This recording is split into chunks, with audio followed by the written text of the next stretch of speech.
I'm still working at 77 years old to pay How's off everybody my doing? Hotep. This is Michael Imhotep, host of the African History Network show, founder of the African History Network. It is Monday, November 23rd, 2020. We are live.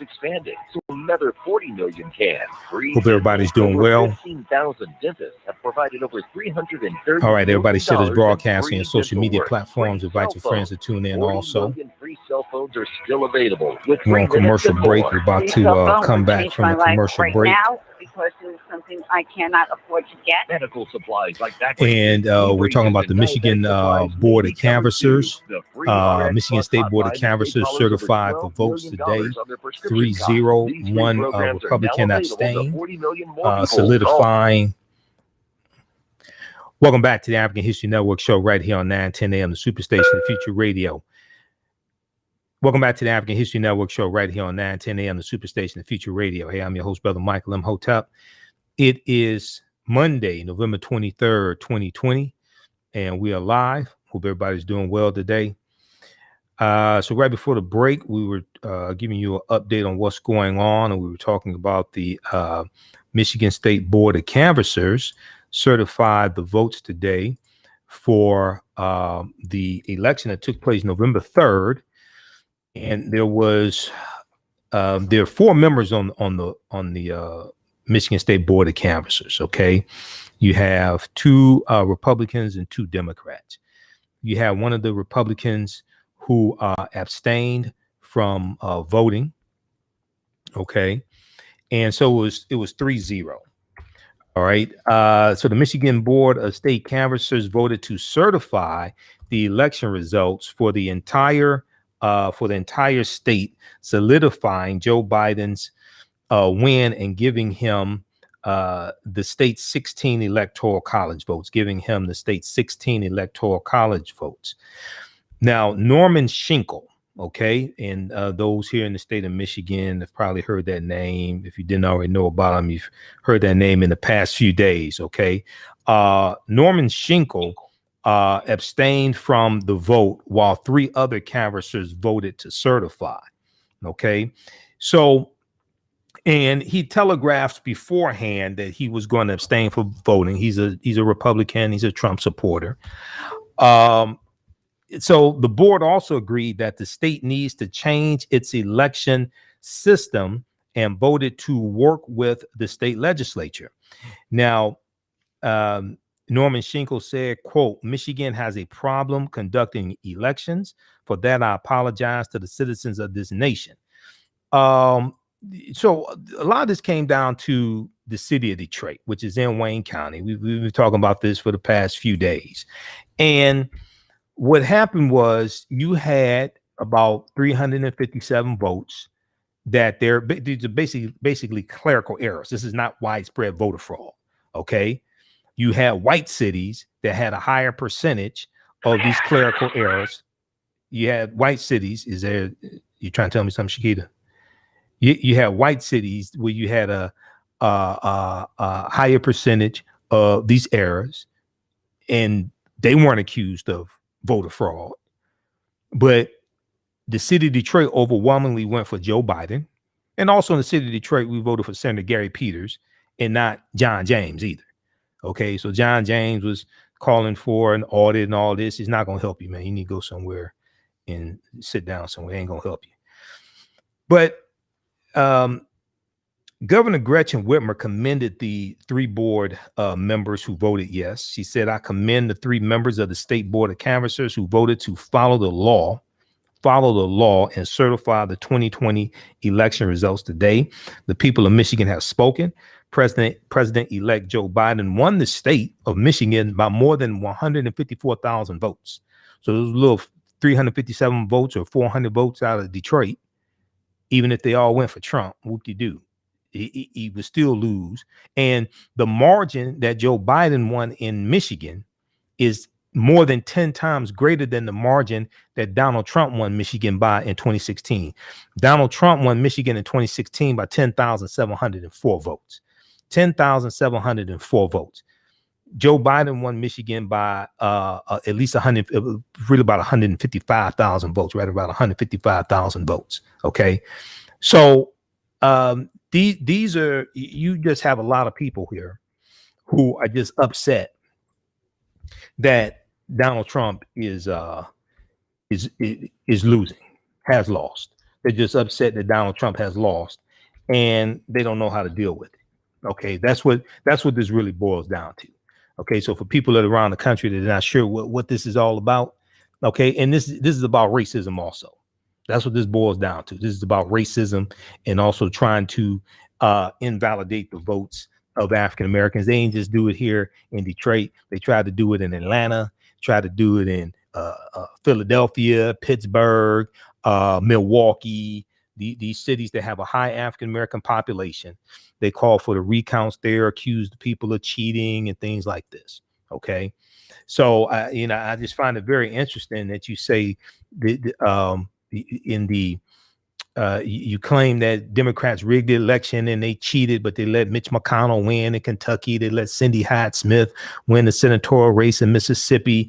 They let Senator David Perdue stay in office in Georgia.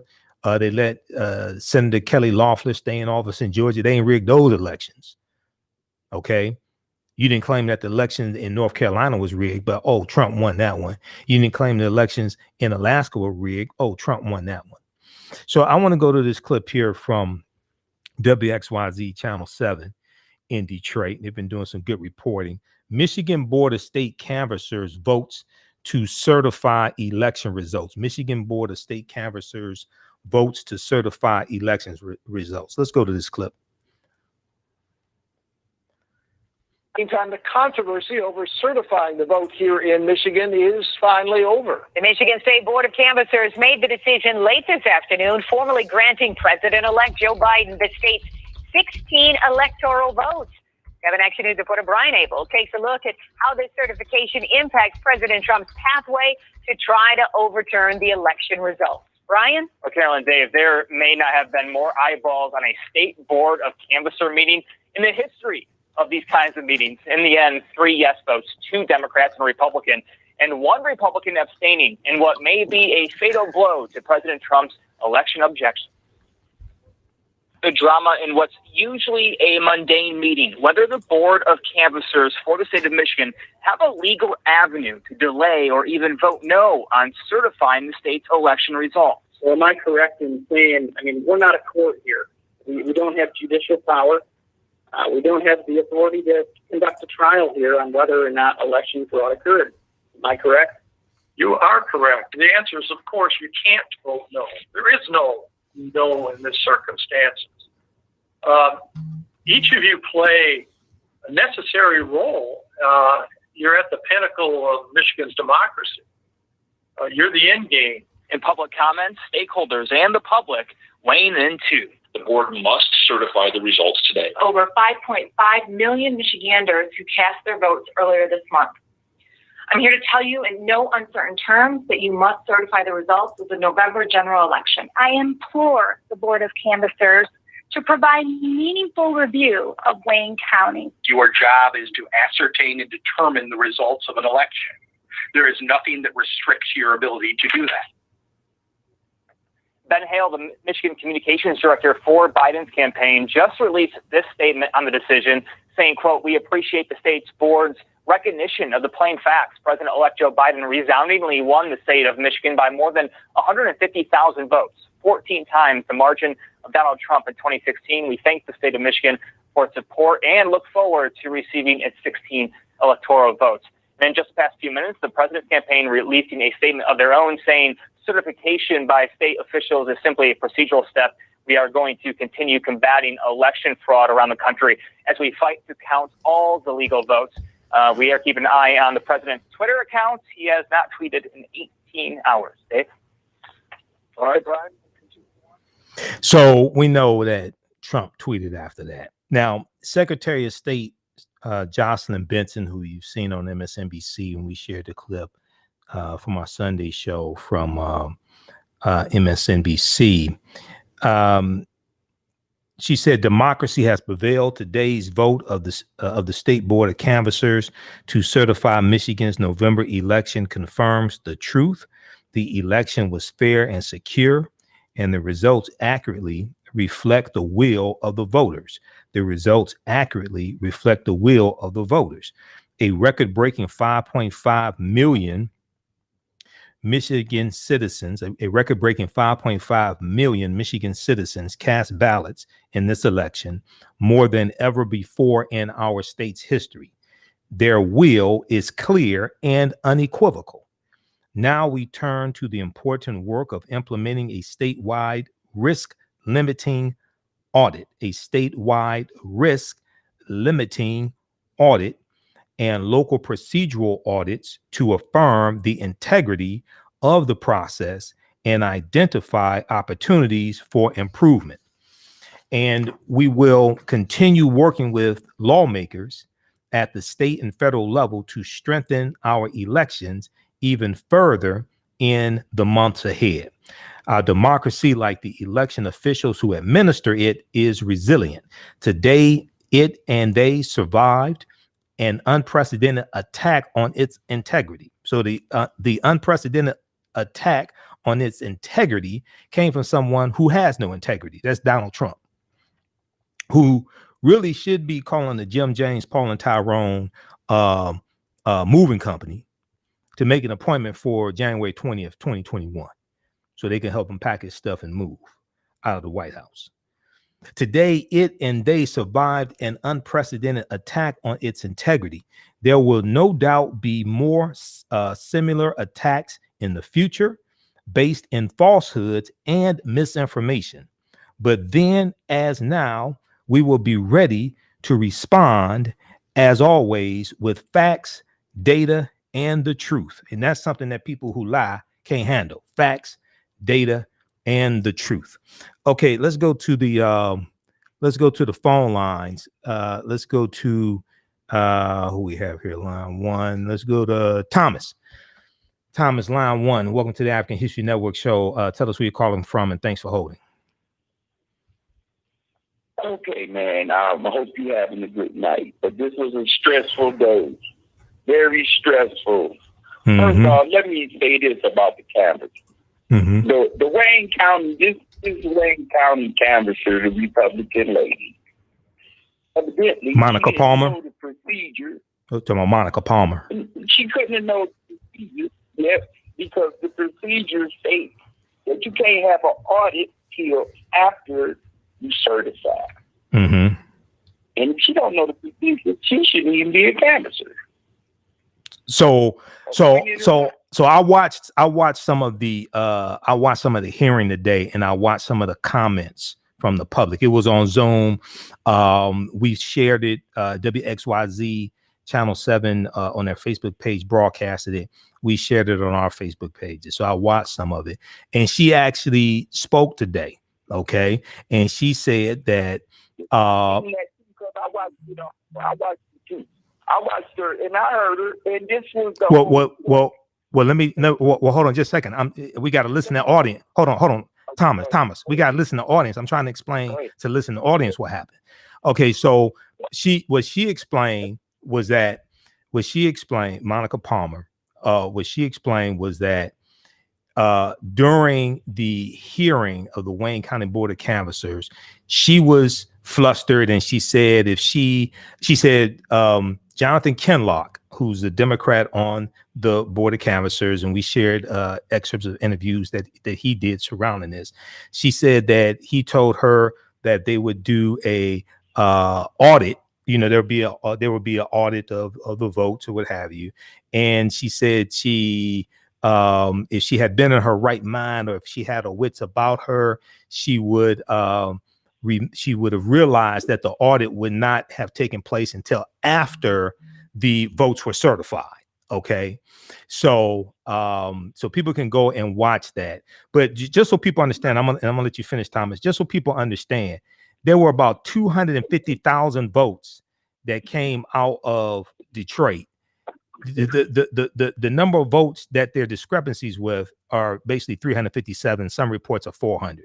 So as the clip from the excerpt of the press conference last Tuesday that Reverend Wendell Anthony, president of the NAACP chapter, and Mayor Mike Duggan did. Mayor Mike Duggan and Detroit Free Press has an article on this. 99.9% of the votes in Detroit were fine. Okay, go ahead, Thomas. Okay, now this is the other day. She said that she was threatened. She a Republican. That's what Republicans do. They threaten each other. They threaten everybody. The threat was because what she was insinuating that maybe the threats was coming from the city of Detroit. Who's to say where the threat came from? They could have came from the militia. They threatened the governor. They threatened to kill her. Mm-hmm. So who's the other? And then this is the other thing. Just listen to this. Now we just had all them votes, right? One big body of black people we voted. Right. Are you on a speakerphone, Thomas?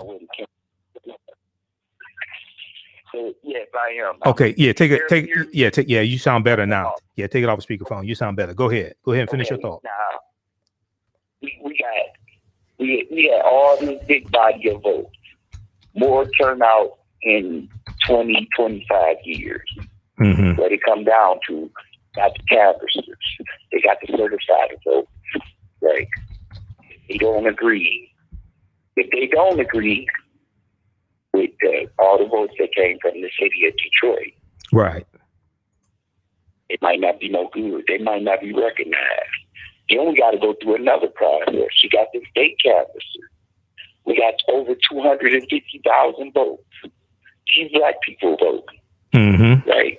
They still overseeing our vote. If the state canvassers don't certify the votes, they could take the votes away. It's just too many votes, right? So what it came down to in the state of Michigan, we had 8 people that was determining whether our votes were good or not. Mm-hmm. Whether it was good or not. Right. Now listen, the one guy, he said he wanted to excuse himself, right? How did he put it? What was that word he used? What word? Who are you talking about? Who are you talking about? The one guy that didn't vote for his state. Oh, Norm Schenkel? I'm not sure. What? Go ahead, because I gotta get to these other callers, man. This is only a 1 hour show. Go ahead and make your point. Okay. And he excused himself, right? He abstained. He abstained. He didn't vote. Yeah, he abstained. Yeah, he abstained. Right. What's the difference in abstaining and accusing yourself? Recusing. Yeah, it's basically the same thing. Yeah, he did not vote at all. Right.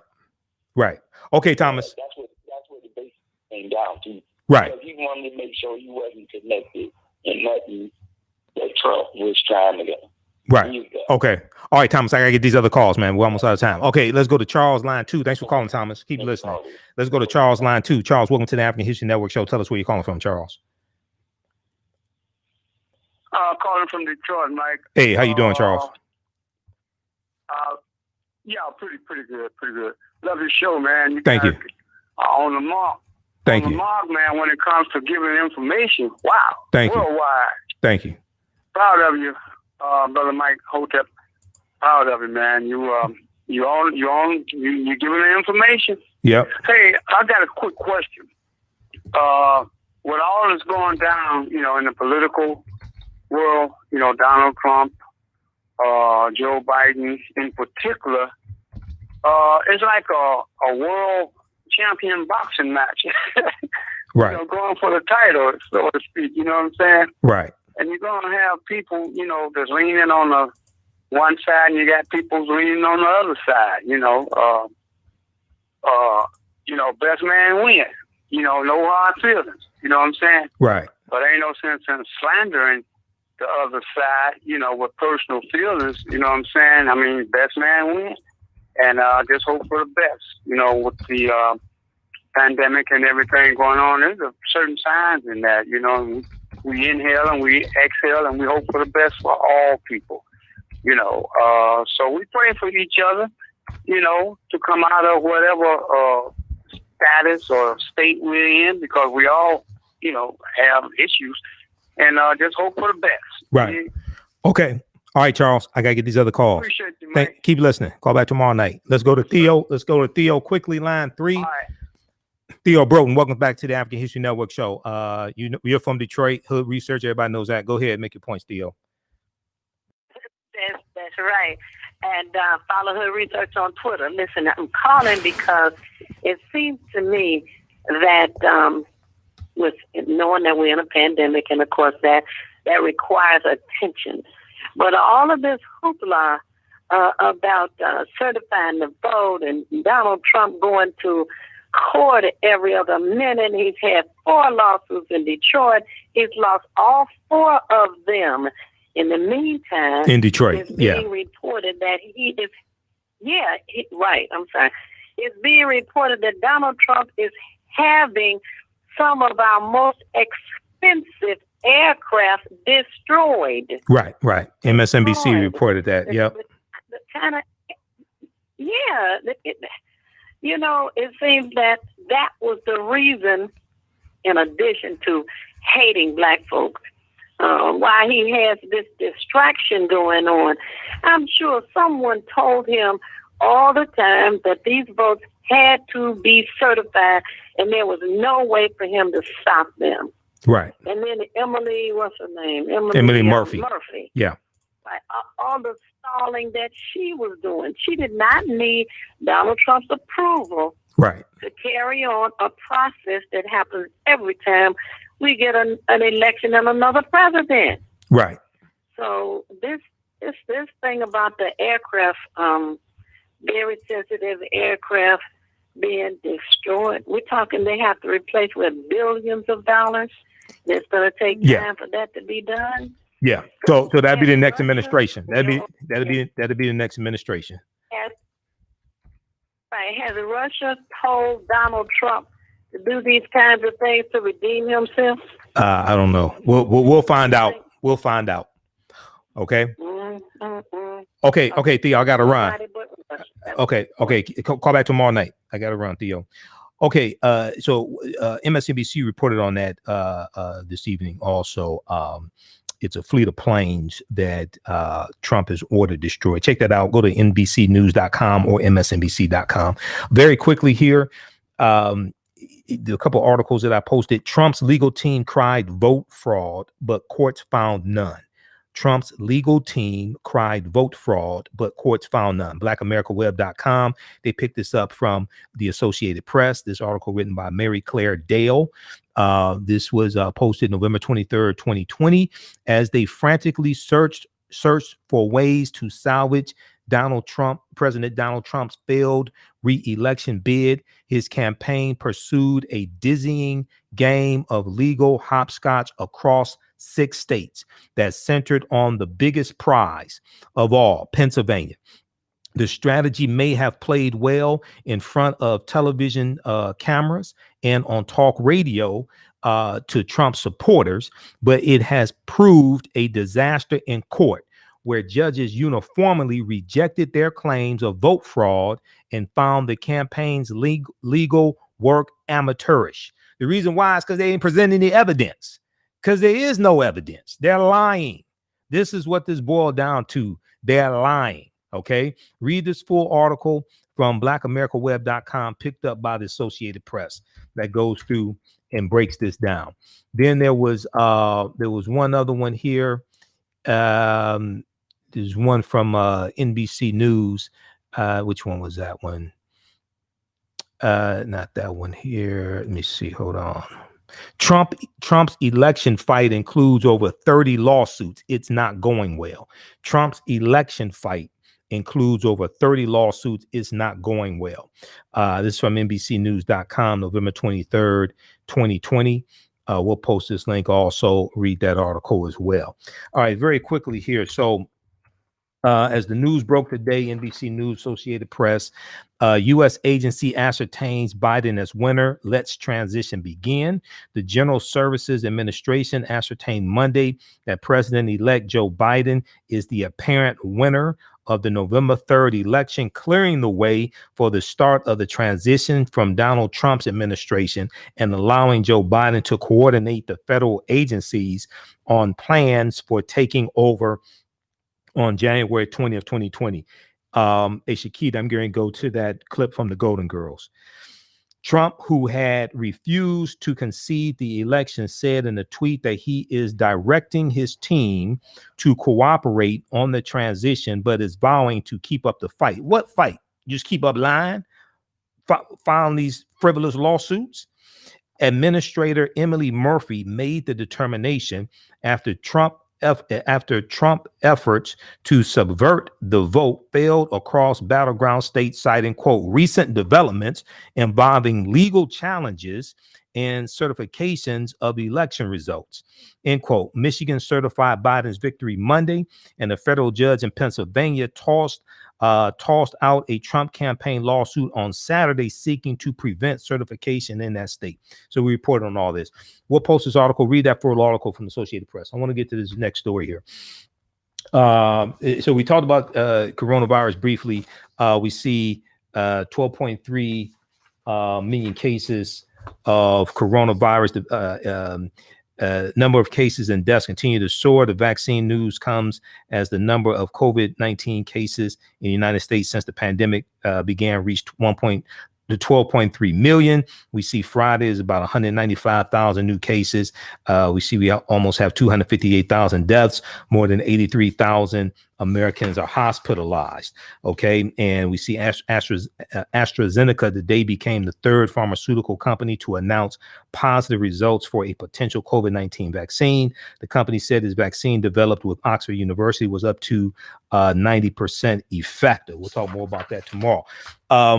So at the beginning of the show, I talked about how I saw an article this morning from NBC News that Donald Trump is threatening not to sign off on the new defense bill because there's a clause in there that calls for the renaming of Confederate bases, military bases named after Confederate heroes or traitors to the Union. There was a episode of The Golden Girls from 1988 where this whole debate over this Confederate battle flag took place. Okay. Now, what we call the Confederate flag is not the Confederate flag, is actually the Confederate battle flag of Northern Virginia under General Robert E. Lee's army. In this clip, you have a very young Don Cheadle, and he's confronting Blanche Devereaux, the Southern Belle, about this Confederate battle flag that belonged to one of her relatives, Big Daddy, I think it was. Let's go to this clip.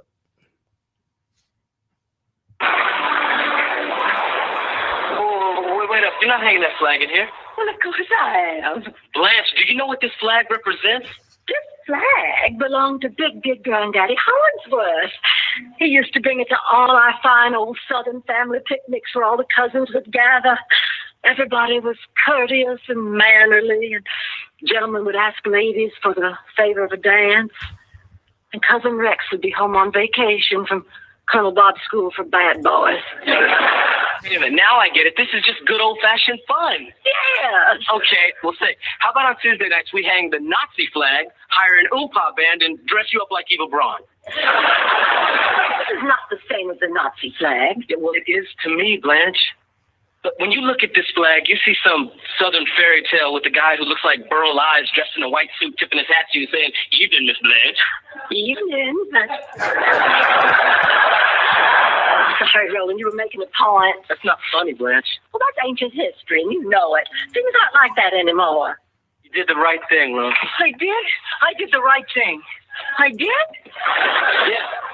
Sometimes what you believe is more important than business.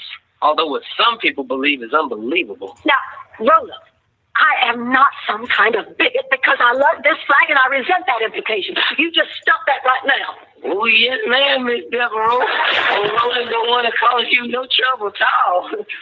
You hold on to that one. He's a good one. What did you say? He's a good one. Roland, wait. Hey, Roland, I don't feel like that woman in there. I don't feel that way at all. But can't you see, Blanche, that flag ties what you believe and what she believes together.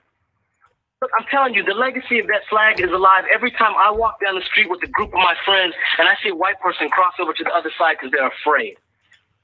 Or look, when I'm in the elevator with somebody like you and you're all huddled over in the corner wondering what I'm going to do, sometimes I just want to go,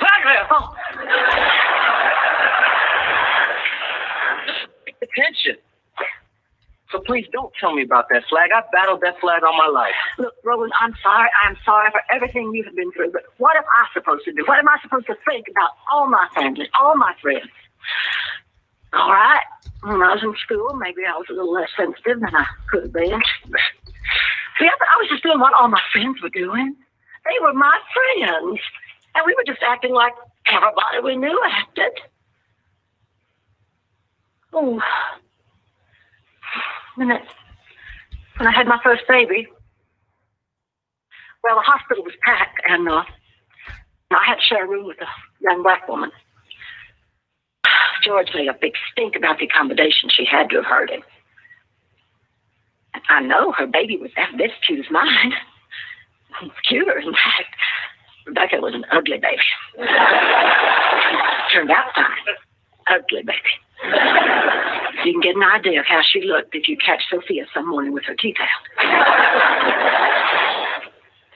The point is, what am I supposed to do and think about my family now? What am I supposed to think about all those people I love? What am I supposed to think about me? Everything I grew up believing in, all my wonderful memories, they're all tarnished now by...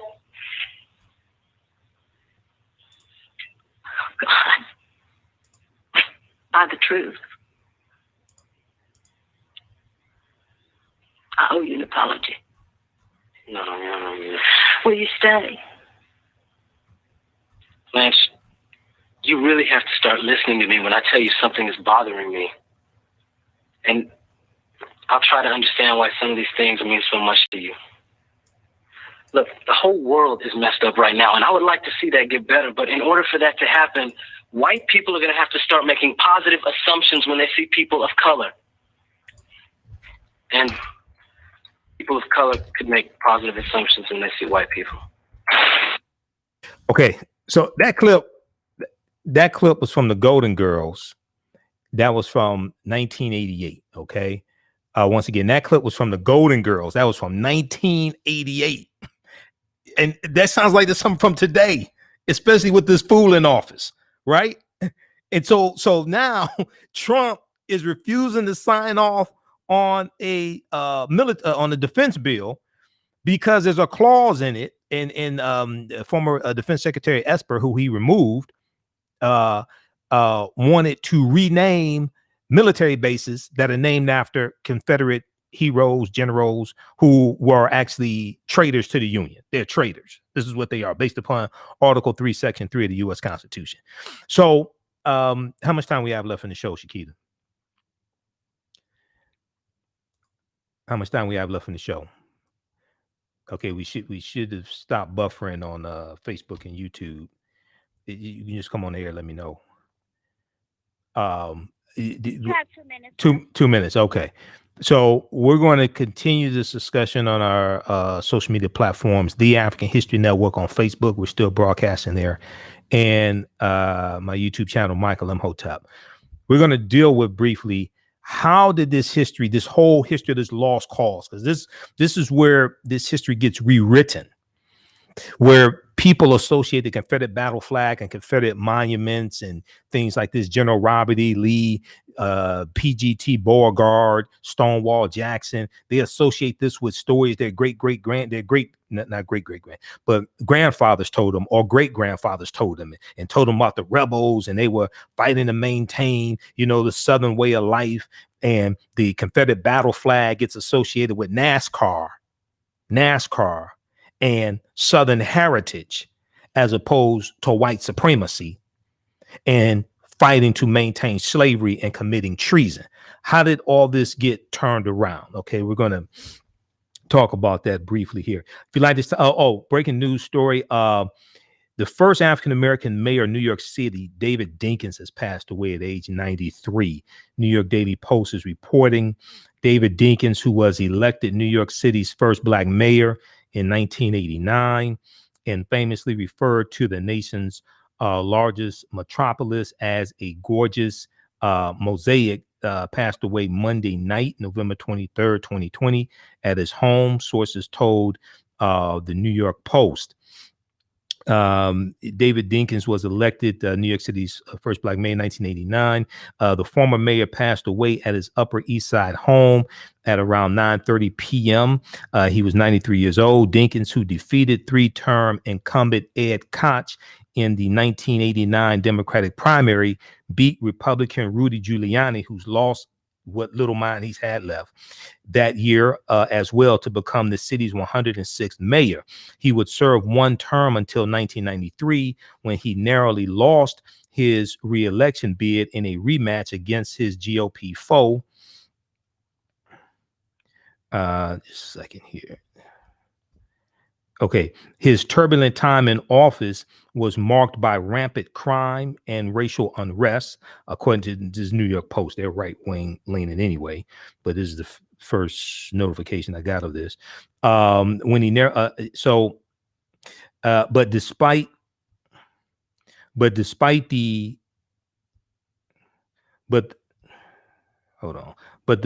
the turmoil, he led the city with a grace and dignity that was respected and even by his political foes, and left him an admired figure when his tenure was long overdue. So we'll talk about this some more on tomorrow night's show. All right, if you'd like this type of information, you can donate to the African History Network, $ the AHN Show through Cash App, $ the AHN Show through Cash App, also through PayPal, paypal.me/the AHN Show, and visit our website, AfricanHistoryNetwork.com. You can donate there. My DVD lectures are there also. We have the bundle pack, The Africans Who Were Here Before Columbus, The Africans Who Were Here Before Columbus. 8 DVD bundle pack includes some of my lectures as well. And a double lecture I did with Dr. David Imhotep, who wrote the book, The First Americans Where Africans Documented Evidence, and a double lecture I did with Professor Kabahai Watha Kamene also. All right, we're here Monday through Friday, 11 p.m. to 12 midnight Eastern Standard Time, and Sundays, 9 p.m. to 11 p.m. As well. Remember, at the African History Network, we focus on educating, empowering, and inspiring people of African descent throughout the diaspora and around the world. Right now, it's corrects wrong behavior. It's not over till we win. Stay tuned for Greg Davis and follow us on our social media platforms. We'll continue the discussion. Talk to you later. Peace. All right, stand by, everybody. Stand by, everybody. Okay, we're going to continue. Okay, so we'll try to get a poster article here about Mayor Dinkins also. Okay. All right. So this whole fight over the Confederate Battle Flag and the Confederate monuments, this continues today.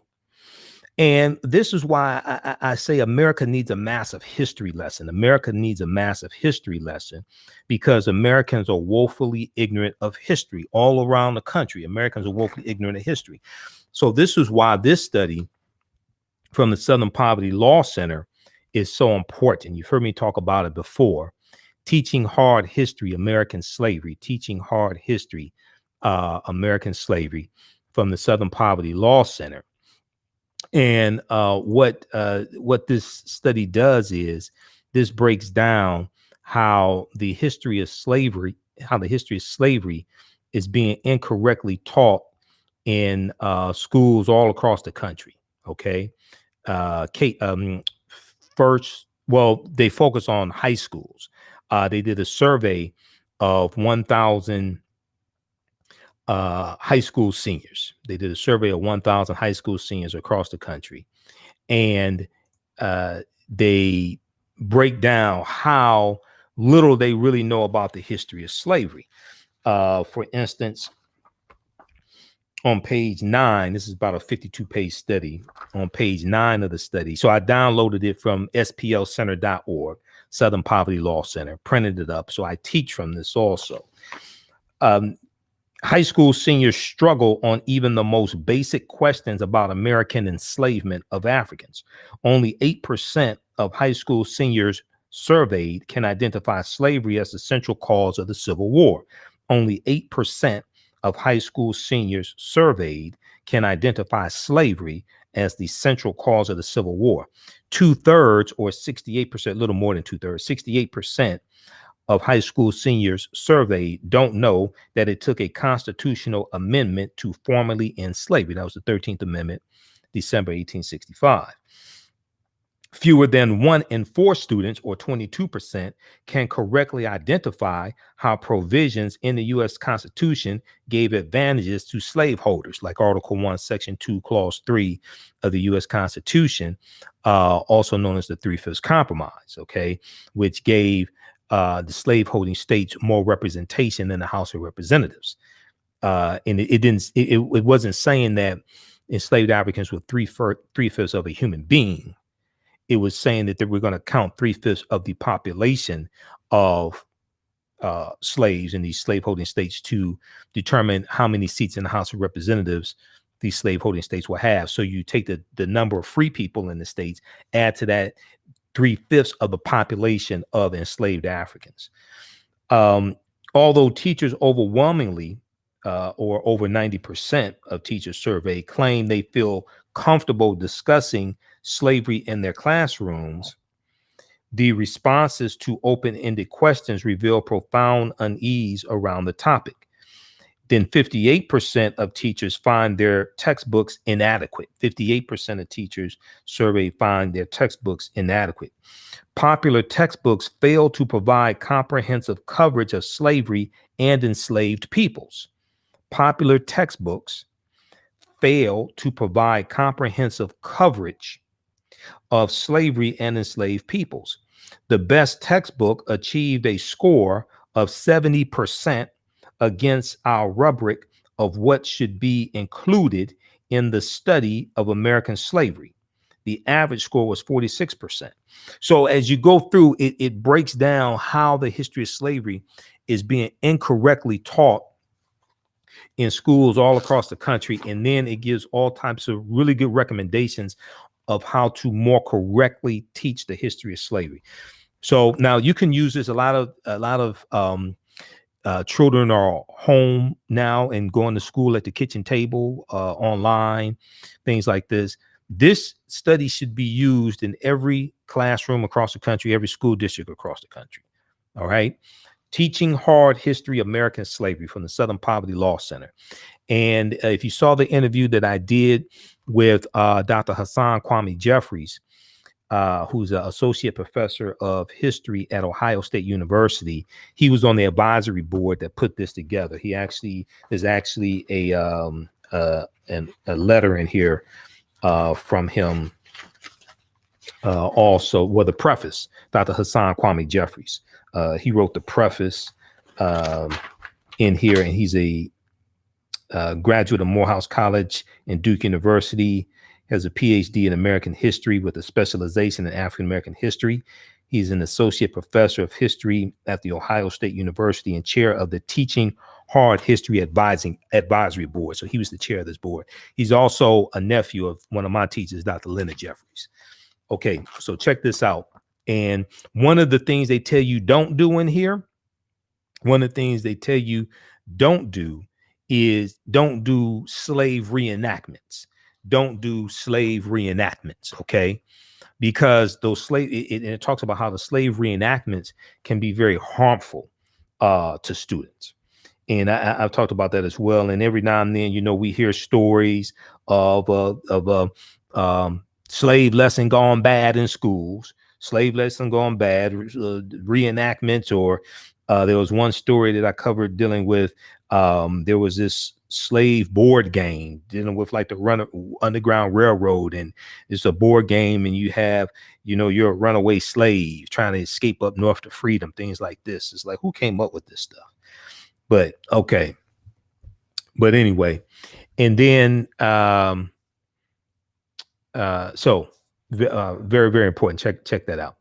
All right, now I want to go to this other clip here, because so when you don't get the proper education dealing with the history of slavery in school, right, and you go through life, and you could believe the lies about the Confederacy and the Confederate Battle Flag, and it's just about Southern heritage, because you're not getting the proper education. Okay. And these students most likely are not getting the proper education at home either, because many of their parents have been miseducated. So we look at, well, how did this miseducation take place? Okay. So this clip here deals with how Southern socialites rewrote Civil War history. How Southern socialites rewrote Civil War history. The United Daughters of the Confederacy, was a significant leader of the Lost Cause, which was an intellectual movement that revised history to look more favorably on the South after the American Civil War. They were women from elite antebellum families that used their social and political clout to fundraise and pressure local governments to erect monuments that memorialize Confederate heroes. They also formed textbook review committees that monitored what Southern school children learned about the Civil War. Let me repeat this. So what they did was they used their wealth to incorrectly shape the way people thought about the Civil War, slavery, etc., the Confederacy. They also formed textbook review committees that monitored what Southern school children learned about the war. Their influential work with children created a lasting memory of the Confederate cause, and those generations grew up to be the segregationists of the Jim Crow era in the South.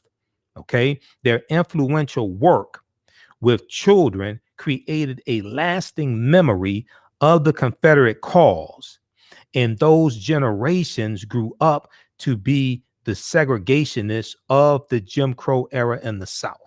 All right. So let's go to this clip here.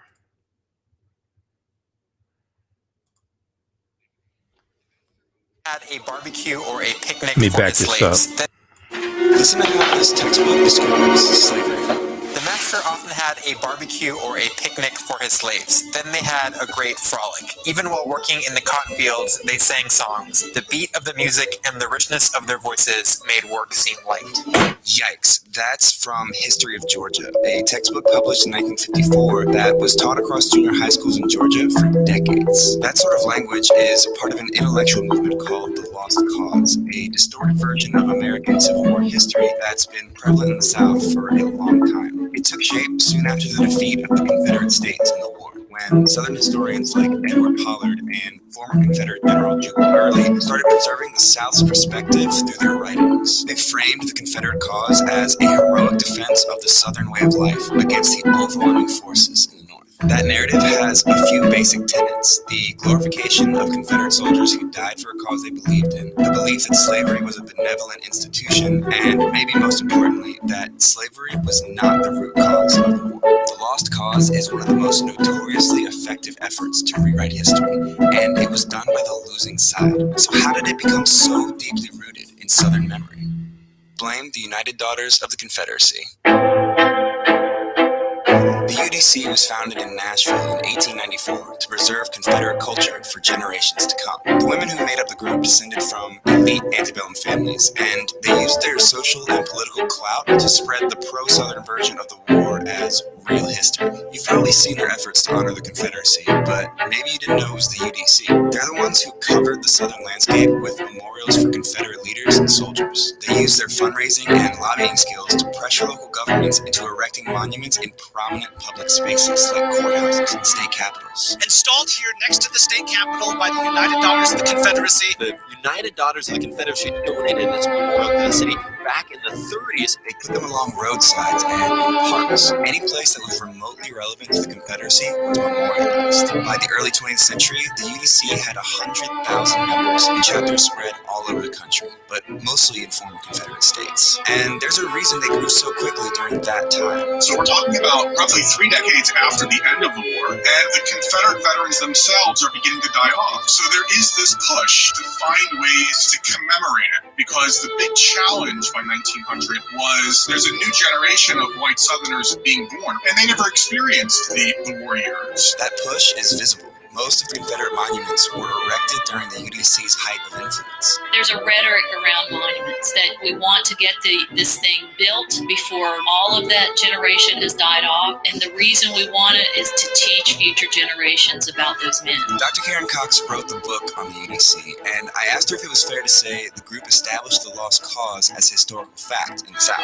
Oh my God, yeah. They were the leaders of the lost cause into the 20th century, and they made it a movement about vindication. Just to give you an idea of how effective they were, they successfully lobbied for a Confederate memorial in Arlington National Cemetery, which U.S. President Woodrow Wilson proudly unveiled to a cheering crowd. Now that's influence, right? Monuments are the least of what they did.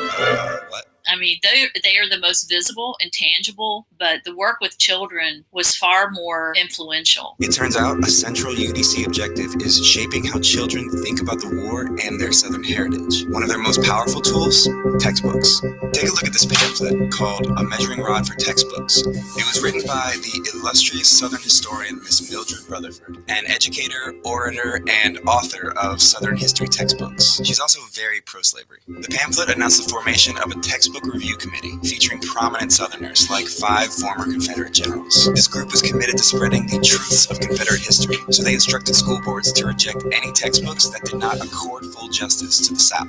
And they urged libraries to deface every book in their collection that didn't measure up by writing the words "unjust to the South" clearly on its cover. This pamphlet was shared widely with school boards throughout the South, and UDC-backed committees closely monitored history books to make sure Northern influence never reached classrooms. So the core language of an approved textbook aligned precisely with that of the lost cause. You know, stuff like, the Confederacy lost in the war between the states, but Georgia never forgot to honor her Confederate soldiers. History of Georgia was on the UDC's approved list. It was also written by E. Merton Coulter, a self-described Southern historian and historian-described white supremacist. They understand that how you educate, who wins the writing game, who wins the battle over history, ultimately wins the war. That's the big fight for the UDC. But their work with children went further than the classrooms. The UDC formed an auxiliary group called the Children of the Confederacy, which was designed to get kids born in former Confederate states to actively participate in their version of history. Group leaders had kids recite call and response truths from something called the Confederate Catechism. Children up to the age of 18 would... Let me pause it right here. They're talking about the Confederate Catechism. So let me back this. Actively participate in their version of history. Group leaders had kids recite call and response truths from something called the Confederate Catechism. Confederate Catechism. So one of the tenets of the Confederate Catechism asked the question, did the South fight for slavery? Did the South fight for slavery? And then the answer that they're programming the children with is no. For had Lincoln not sent armies to the South, that country would have done no fighting at all. So this is this whole lost cause thing. This is a total rewriting of history. And they're blaming the North. They're blaming the Union for the Civil War, not the South for seceding from the Union to maintain slavery and take up arms against the Union. So it's not the fault of the South, it's the fault of the Union. Okay. Did the South fight for slavery? What they told the students is no. For had Lincoln not sent armies to the South, that country would have done no fighting at all. Let's continue. Children up to the age of 18 would compete and be rewarded for memorizing long passages of lost cause rhetoric. Okay, so the next one, what did the South fight for? It fought to repel invasion and for self-government, just as the fathers of the American Revolution had done. Lincoln himself confessed at first that he had no constitutional right to make war against a state, so he resorted to the subterfuge of calling for troops to suppress combinations. Let me see. So it would be like an after school thing, like that was your club. You would go after school to the meeting of the children of the Confederacy, and your leader might teach you songs of the South, like Dixie or other songs that were considered Southern patriotic songs. They would have them write essays, go visit the veterans, and learn this catechism. Children were also the centerpiece of their community's monument unveilings, like this living flag at the dedication of the Stonewall Jackson Monument in Richmond. Yes, those are school children. The UDC's efforts shaped the identities of children who grew up with the lost cause. They made history personal, and that made their story last longer. Generations of children learning that narrative in a variety of ways grow up to be, segregationists in the 50s and 60s, because that's been drilled into them since they were children. After World War I, the UDC started losing steam, but the damage was done. The monuments were in place, and the textbooks they wrote remained in Southern classrooms until the late 70s. And the women's group did it all without the right to vote or participate in politics. You can still get glimmers of this lost cause memory of the war from people who will always choose to see it through the personal. And I think the UDC, to a great extent, was their goal. So the next time someone says the Confederate monuments are about remembering our history, just know that that's exactly what the United Daughters of the Confederacy wants you to think. Exactly. It's propaganda. So we have to unravel this to understand how this lie became created. This is why I say numerous times, America needs a massive history lesson. Okay. And if we're ever going to get reparations, and unfortunately, many of us don't understand the process to get reparations. Is a legislative process. It's not coming from an executive order based upon Article 1 of the U.S. Constitution that has to pass the U.S. House of Representatives and the U.S. Senate. And the clip I played a week or so ago, from a couple of weeks ago, from Bob Johnson, when he was interviewed on CNBC, and we talked about it here and talked about it also on Roland Martin Unfiltered. When I was a panelist on Roland Martin Unfiltered, the votes don't exist in the Senate or the House for reparations. You can't even get HR 40 out of committee. The votes the votes are not there right now. So you got to get the right people in office, especially in the Senate. There's 100 U.S. senators, about 95 of them are white. And the black Republican senator, Tim Scott of South Carolina, already said he's not voting for reparations. You probably need 60 votes for reparations in the Senate to get it passed. Probably need 60 unless they employ the nuclear option and reduce it down to 51. I don't know if that's going to happen. But you couldn't even get a Juneteenth bill passed in the Senate. That was blocked by Senator Ron Johnson, Republican from Wisconsin, using the unanimous consent rule. Senator Kamala Harris and Senator Cory Booker and other Democrats were trying to get a Juneteenth bill passed in the U.S. Senate to make Juneteenth a federal holiday and give people the day off from work and recognize Juneteenth as a federal holiday. Well, that was blocked in the Senate. So if you can't make Juneteenth a federal holiday and give white people the day off from work, if you can't get that passed in the Senate, how are you going to get reparations passed in the Senate? This is why America needs a massive history lesson, because Americans are woefully ignorant of history. It's not their fault, is by design. It's because they're being miseducated largely in the schools. Now, this doesn't mean that there are not dedicated teachers who are trying to do the right thing and teach the right information. I'm not saying they don't exist. I'm talking about the textbooks. I'm talking about understanding the system. Okay, this is why the study from the Southern Poverty Law Center is so important, because they also examined a number of textbooks to break down how many of the popular textbooks that are being used in schools across the country are miseducating our children as well. And those children grow up to be adults and have children. Okay. All right. This is why this is so important. So if we look at this article here from NBCnews.com, Trump set on veto of defense bill over renaming bases honoring Confederates. Trump set on veto of defense bill over renaming bases honoring Confederates. Donald Trump, so this is from November 23rd, 2020. This was posted 5:31 a.m. Eastern Standard Time. I saw this article early this morning. So when I was thinking about this, I posted the clip from the Golden Girls. I posted that a couple of days ago. I saw that on Facebook. Posted that clip. That's from 1988. Then I saw this article today, because I had already heard that former Secretary of Defense Mark Esper wanted to rename these military bases named after Confederate soldiers, and Trump was against it. So all this came together. So I said, okay, so we're going to talk about this on the show today. All right. This is history in the headlines.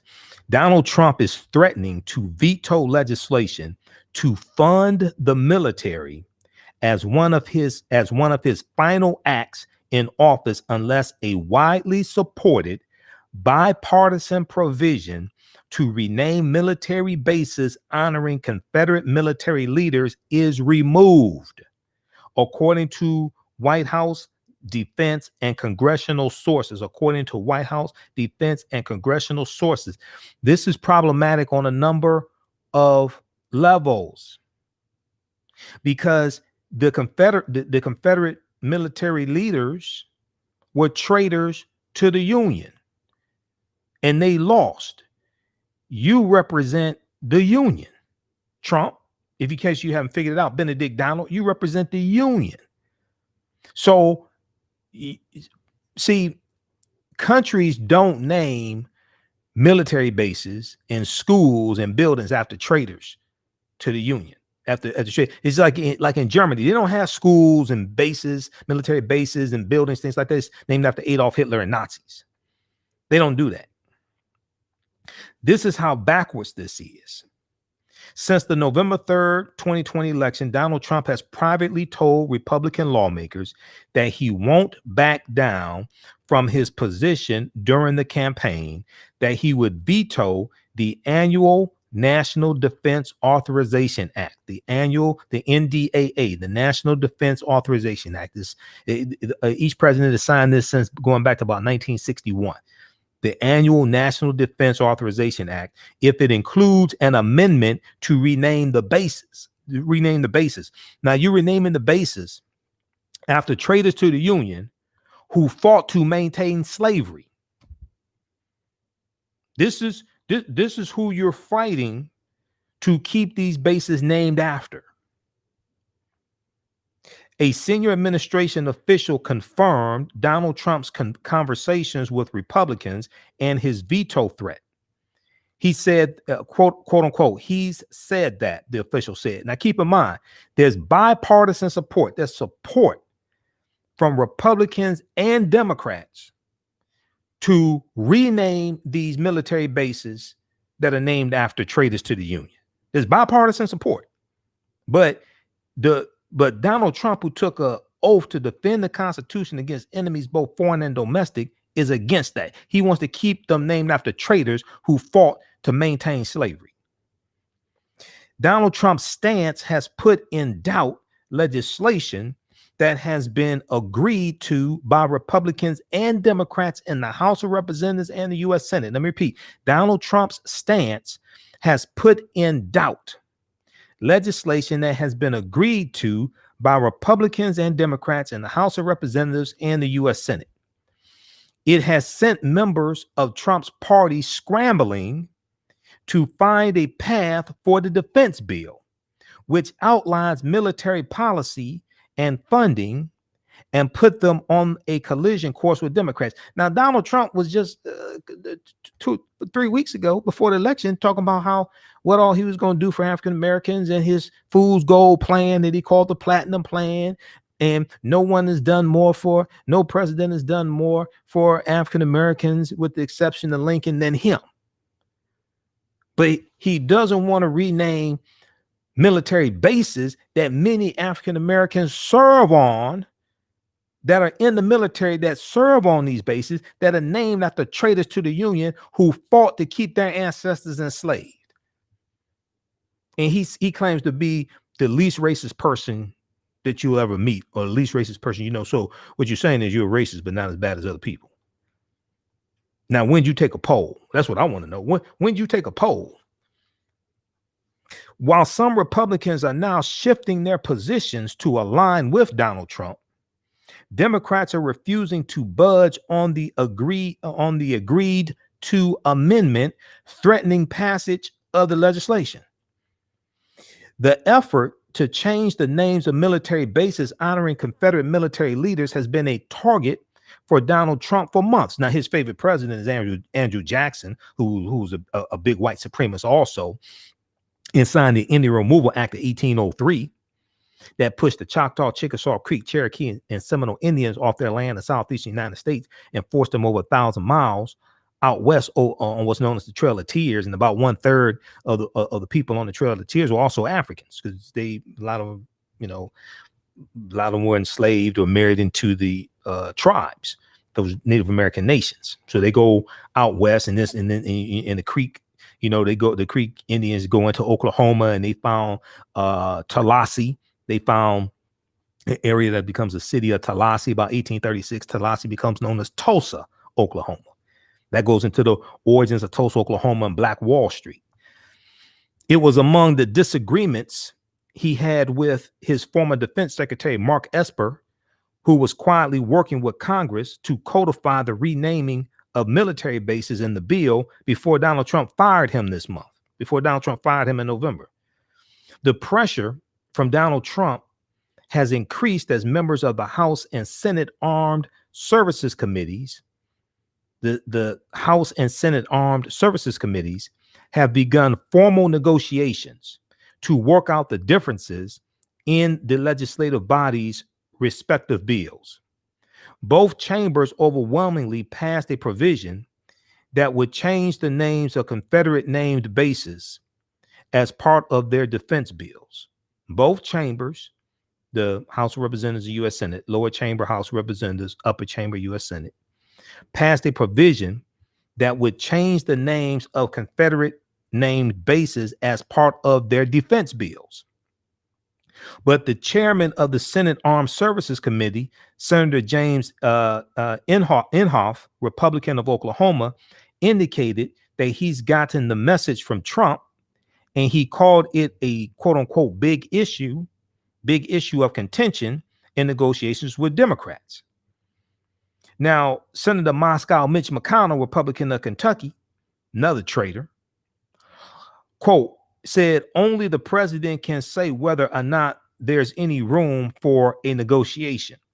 Well, that's what Inhofe said, adding that he doubts that Senator Majority Leader Moscow Mitch McConnell would put legislation up for a vote on the floor, quote, that has a veto on it, end quote. Now, Democrats are balking, saying Republicans are buckling under pressure from a lame duck president. 36 Senate Democrats wrote a letter urging that the provision remain, to rename these military bases. Senator Jack Reed of Rhode Island, the ranking Democrat on the Senate Armed Services Committee, acknowledged that the issue has become a central sticking point.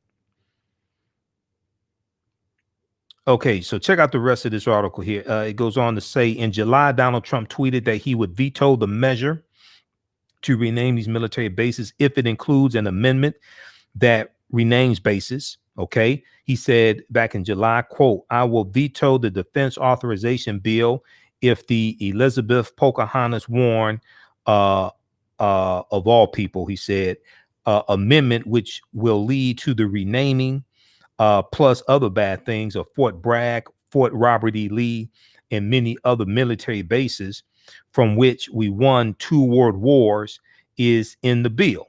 But these were traitors to the Union. General Robert E. Lee some of these guys were also slave owners. Some of them didn't just fight to maintain slavery. Some of them were slave owners themselves, like General Robert E. Lee. A congressional aide said that Donald Trump's feelings have not changed, and that the reality is that the next administration would probably change the names even if the language isn't included in the defense bill. Quote, why put a large, important bill at risk for something that will come to pass anyway, the aide asked.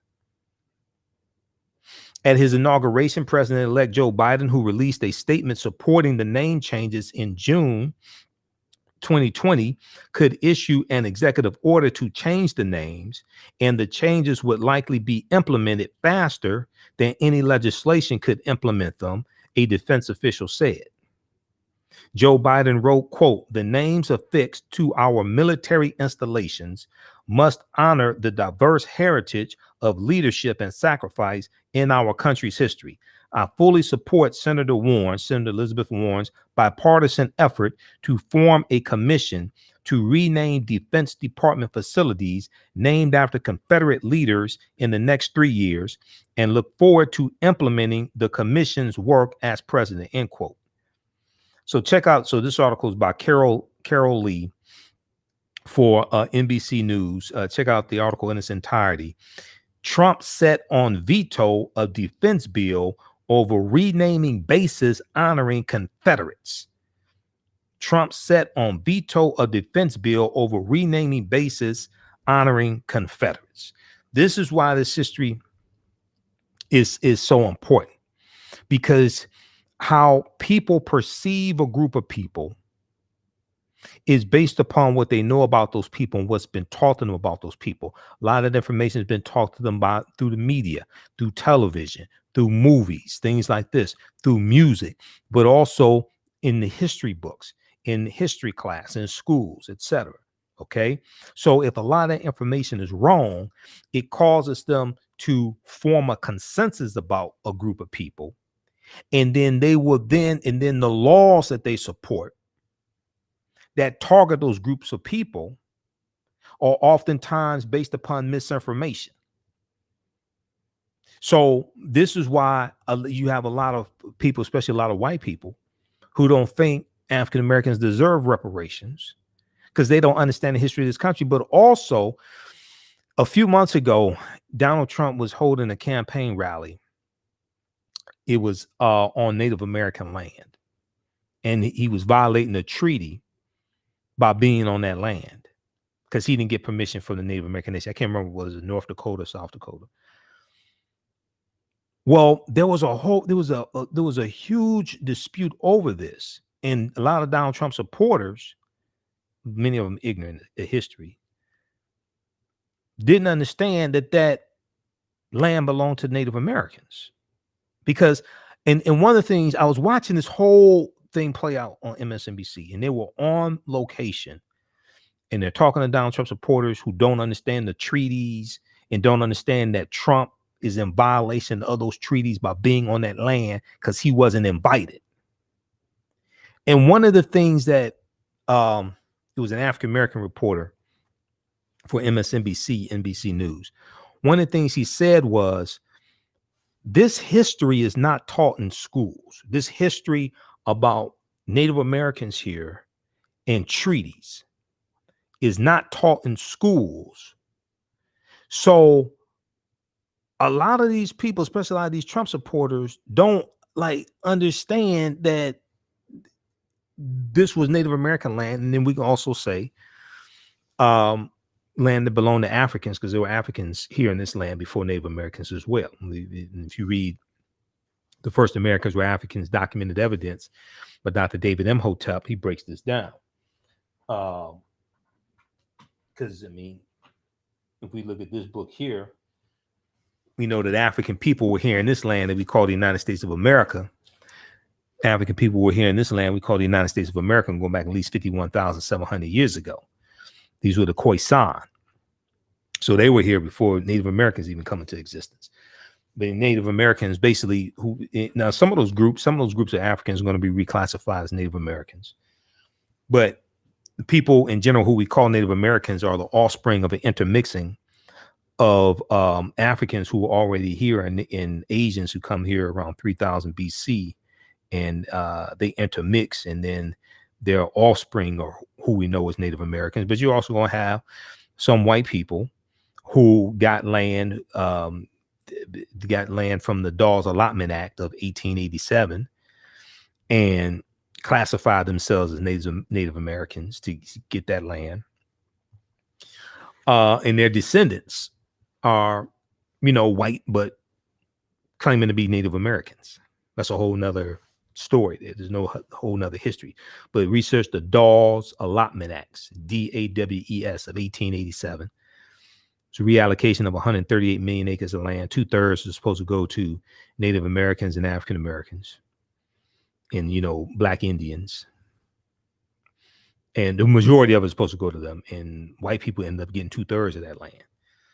That's a whole nother conversation. This is where the the term $5 Indian comes from, because Britannica.com has a really good article dealing with this.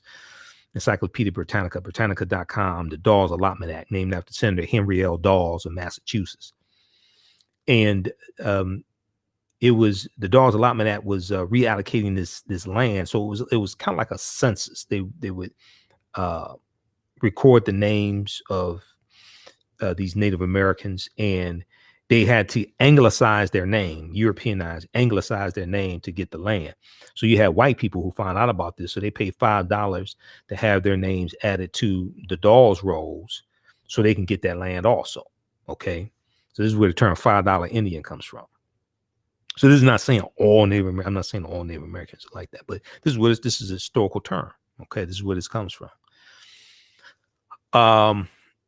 So check out the article from Britannica.com called Dawes. I think it's called Dawes Act from Britannica.com. Dawes Act of 1887. And let me see, pull this up here. Yeah, Britannica.com. Dawes General Allotment Act. Dawes General Allotment Act. And we'll post the link to the article here from Britannica.com, official website of Encyclopedia Britannica. All right, African American business owners, post name your business here on the thread of the broadcast. We'll let you know how you can advertise with the African History Network. Email us at customerservice@africanhistorynetwork.com. Email us at customerservice@africanhistorynetwork.com. And we can get you up and running right away.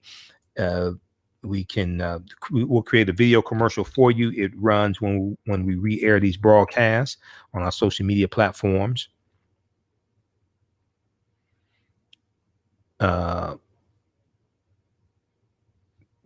Stand by. Okay, we'll create a video commercial for you, and it'll re-air when we your video commercial will air when we re-air these broadcasts on our social media platforms. We also create an audio commercial for you. 30-second to 60-second video commercial, 30-second to 60-second audio commercial. And these shows are on 9 different audio podcast platforms. We're on iHeartRadio, Castbox, FM Player, TuneIn, iTunes as well. Okay, so you can send us a script. We'll create a commercial for you, no additional charge. If you already have a 30-second, 60-second commercial, as long as it contains non-copywritten music, you can't have Cardi B or Nicki Minaj, Beyonce in there, because this is air on Facebook and YouTube. But email us at customerservice@africanhistorynetwork.com, customerservice@africanhistorynetwork.com, and we'll give you the details. And we'll get you up and running as well. Okay. If you'd like this type of information, you can donate to the African History Network, $ the AHN Show through Cash App, $ the AHN Show through Cash App, and then also through PayPal, paypal.me/the AHN Show, paypal.me/the AHN Show, or at our website, AfricanHistoryNetwork.com. So we're here 6 days a week. So that really helps out, because we were doing, for 4 years, we were doing 1 day a week on 9-10 a.m. But now, as of October 12th, we're here 6 days a week, Monday through Friday, 11 p.m. to 12 midnight Eastern Standard Time. Then Sundays, we're still 9 p.m. to 11 p.m. on Sundays.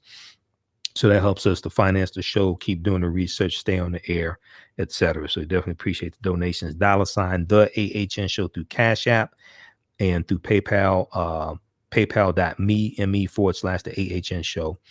Our email address through PayPal is TheAHNShow@gmail.com, TheAHNShow@gmail.com. You can also donate at our website, AfricanHistoryNetwork.com, AfricanHistoryNetwork.com. And through PayPal, you can set up for a recurring monthly donation if you like as well.